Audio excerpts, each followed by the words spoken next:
Welcome to the skeletal system introductory lecture. This PowerPoint is going to touch on a few different topics about the skeletal system, and then we're going to end with talking about the physiology of skeletal growth and development. So the parts of the skeletal system include bones, of course, your joints, which are found in between bones, cartilage, and ligaments, the connective tissue that connects bone to bone. The subdivisions of the skeletal system include the axial skeleton and the appendicular skeleton. The axial skeleton includes your skull, vertebrae, ribs. The appendicular skeleton includes things like your arms and your legs. Now, the functions of the bones include to support your body.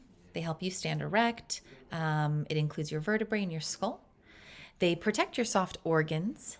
Again, the skull protects your brain, the vertebrae protects your spinal cord, and the ribs protect the organs of the thoracic cavity.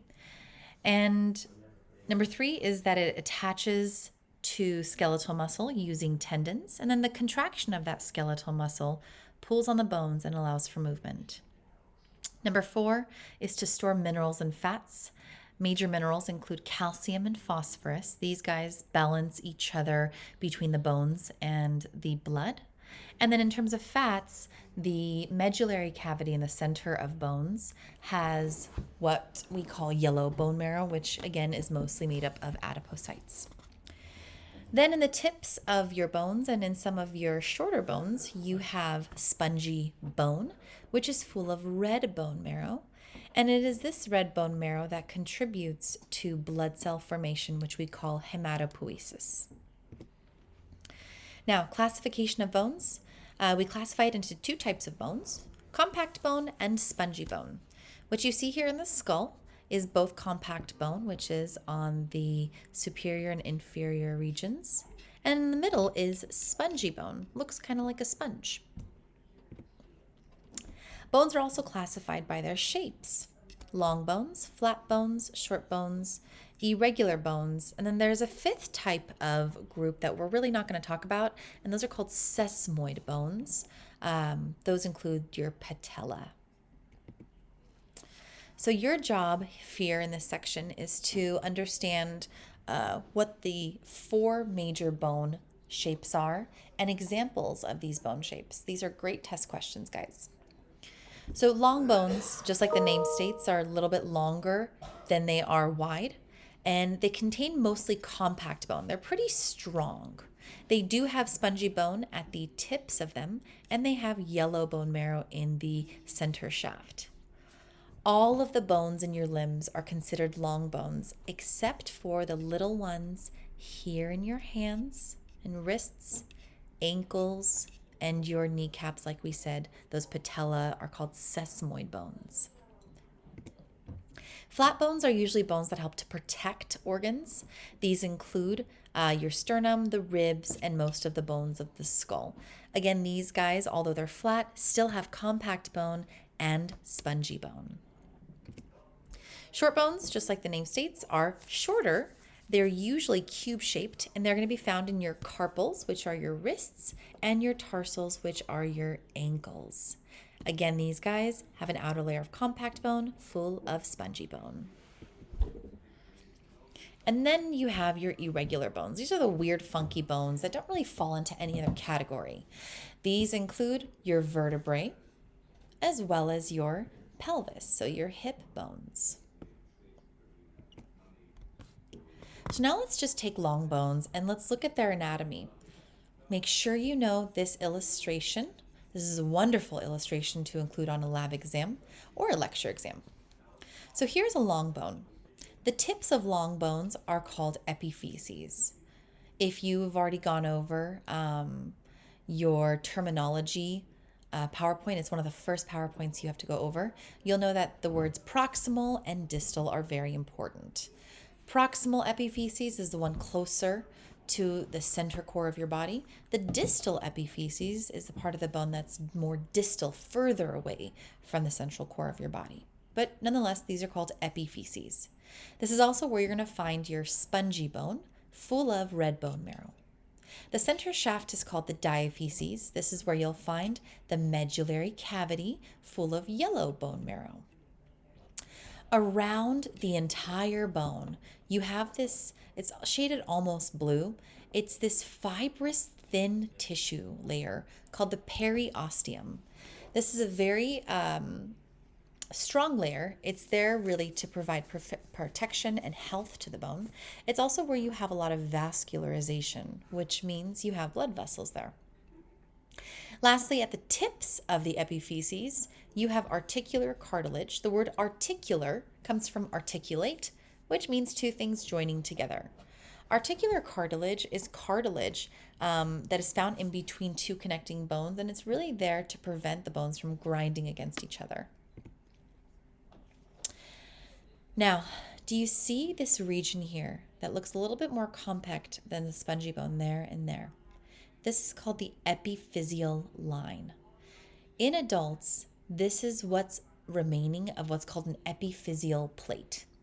The epiphyseal plate is where bones of children or prepubescent young adults are growing laterally. So this is where new bone usually forms. But as you get older and go through puberty, this epiphyseal plate turns into an epiphyseal line. It is solid bone at that point. The epiphyseal plate, though, is not made of solid bone. It is made of hyaline cartilage. You don't see the epiphyseal plate here because this is an adult bone. But in a developing bone, the epiphyseal plate is a thin piece of hyaline cartilage where you have new bone forming and the bone elongating lengthwise.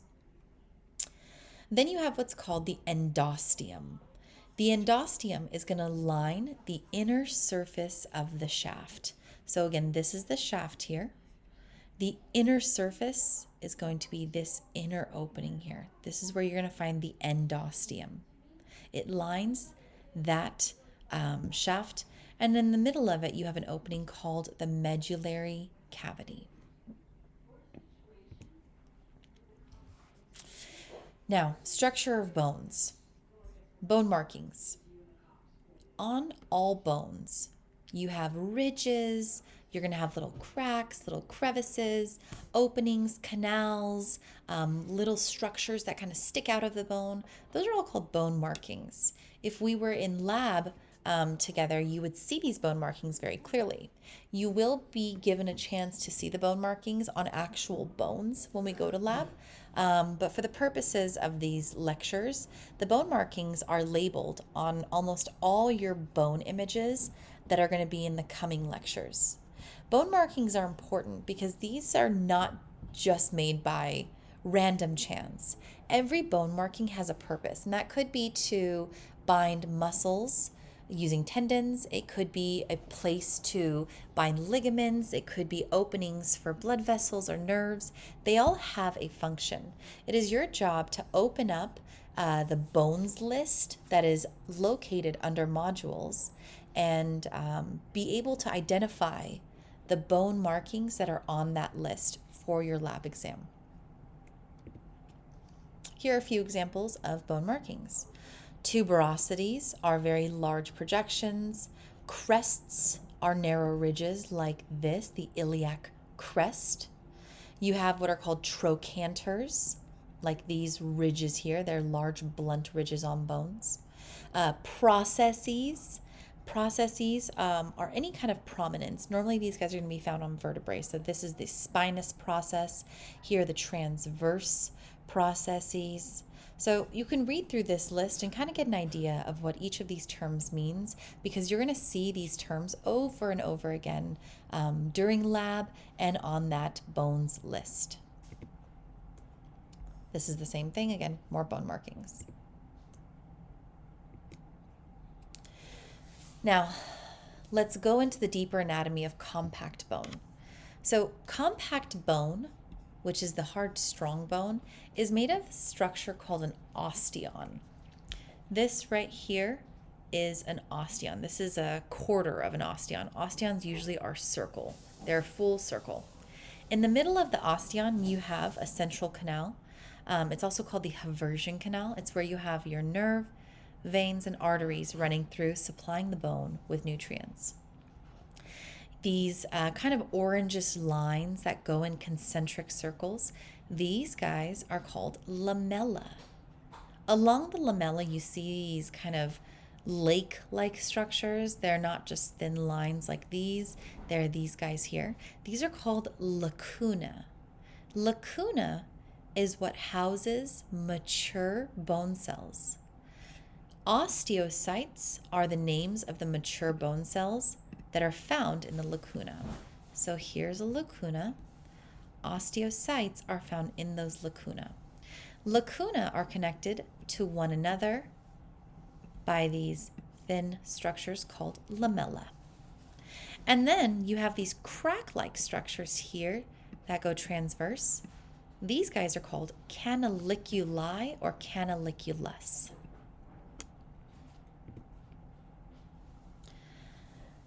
And then the last structure that's going to be listed here that we haven't talked about are called perforating canals. You don't see them here on this structure of this osteon, but they're transverse canals that run this way, and they have little openings to allow for blood vessels and nerves to go through the osteons. So you have the haversian canal that runs lengthwise in the bone, and then you have Volkmann's canals, which runs laterally. So let's say here's our bone. I'm just going to draw a very general bone structure. Canals that run this way are called Volkmann's canals. Canals that run lengthwise are called central or haversian canals. Make sure you know these structures and their functions that are listed underneath. Now, for bone formation, growth, and remodeling, we're just going to briefly touch on this and into the physiology just a little bit. Make sure to understand the few steps that take place for bone growth and remodeling.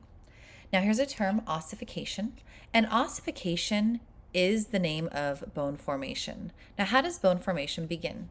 Well, as a fetus, the entire skeleton of that fetus is made out of hyaline cartilage. As that fetus grows and develops, the hyaline cartilage is replaced with bone.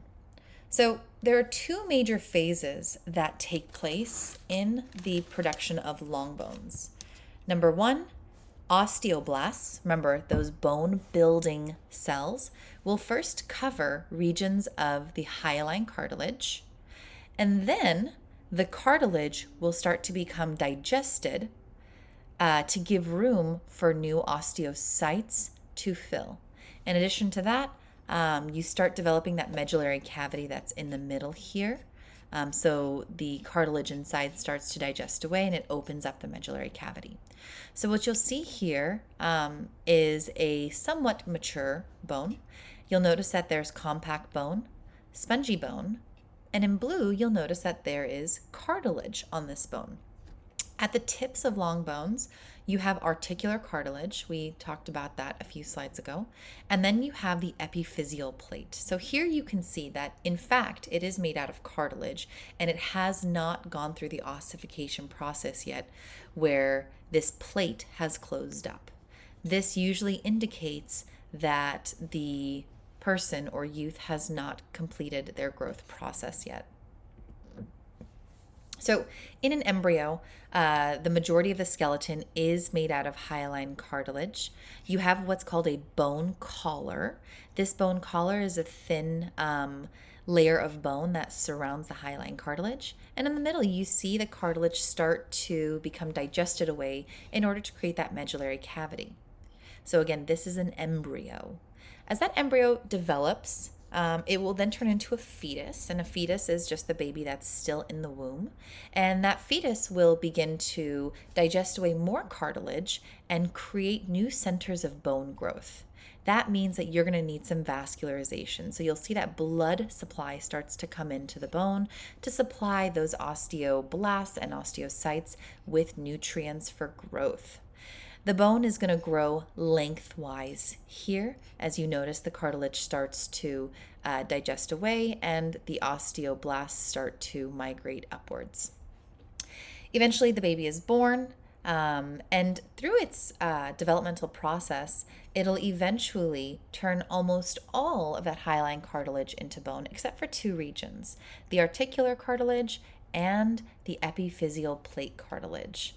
This plate must remain cartilage in order for this bone to grow lengthwise. In childhood, the bone will also begin to grow widthwise. We call this appositional growth, and you'll see that term in just a slide or two. So by birth, most of the cartilage is already converted to bone, except for those two places, the articular cartilage and the epiphyseal plates. And as that child grows, new cartilage will begin to form in this region and in this region. So the order of this is that the new cartilage forms, creates length in the bone, and then that cartilage is broken down and replaced with bony matrix like osteoclasts. So bone growth, both lengthwise and widthwise, begins with the creation of more cartilage and then the replacing of that cartilage with bone. So here's that term appositional growth. Appositional growth is bone growth by width. And again, here we have familiar names of cells. The osteoblasts will add bone to the outside of the diaphysis, which is the shaft of the bone. And then osteoclasts will break down bone on the inner surface of the diaphysis to make that medullary cavity larger. So at the same time you're building the bone, you're breaking down the bone internally. Bone growth is controlled by hormones like growth hormone and other sex hormones like testosterone and estrogen. Now, bone remodeling throughout life takes place because of two main factors, calcium and gravity. Calcium levels in the blood will determine the bone remodeling structure. If calcium is really, really low in your blood, your body has no choice but to take calcium from the bone. So the bone will start breaking down with the help of osteoclasts. The second one is the pull of gravity and the pull of muscles on the bone. These two factors will cause the bone to actually break down and remodel, but specifically, it'll determine the location of where that bone matrix is supposed to be broken down and remodeled. So to talk a little bit about calcium, I definitely want you to remember this slide because this is definitely going to be on the exam. Calcium ion regulation is very important, and it regulates it between the bone and the blood. Now, the one major hormone that helps to regulate this is parathyroid hormone, PTH. This is secreted from the parathyroid gland. It is a gland that's behind the thyroid gland. And the parathyroid gland secretes parathyroid hormone only when your blood calcium levels are low. So in your parathyroid gland, you have these receptors. And when those receptors sense that blood calcium level is low, it will secrete parathyroid hormone. Now, what is the job of this hormone? This hormone activates osteoclasts. And if you recall, the function of osteoclasts is to break down bone. If you break down the bone, you release the minerals that are stored in the bone, and one of the main minerals is calcium. And that calcium will then go into the blood to help regulate your blood calcium levels, which is very, very important. And the last thing we're going to cover is different types of bone fractures. A bone fracture is essentially a break in the bone. There are two main kinds of fractures, a closed fracture and an open or compound fracture. A closed fracture is a fracture that just takes place in the bone does not penetrate the skin. But a compound fracture is when you break the sharp edge of the bone pushes and breaks out of the skin and is exposed to the external environment. This is a very, very bad thing to happen. Now, when you do have a fracture, how does the bone repair itself? Well, there are 4 steps. Please remember these 4 steps. Number 1, you have a blood clot forming. This is called a hematoma. This is what causes the bruising around a broken bone.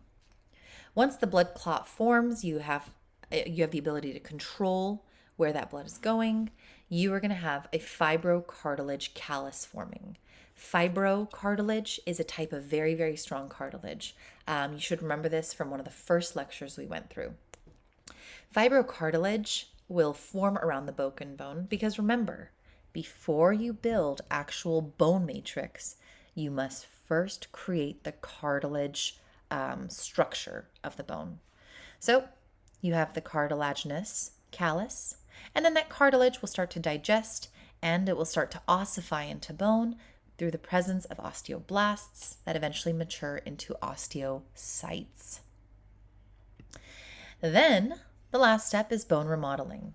You definitely don't want to have thick scarring of bone and have this malformed bone.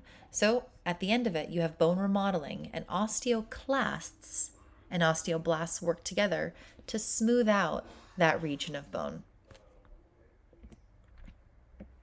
Now, the next slide has different types of fractures. What I really want you to know from this is the name of the fracture and the description of the fracture. Do not worry about the comment section. All right, you've gone through your intro to bones. Please move on to appendicular and axial skeletons next.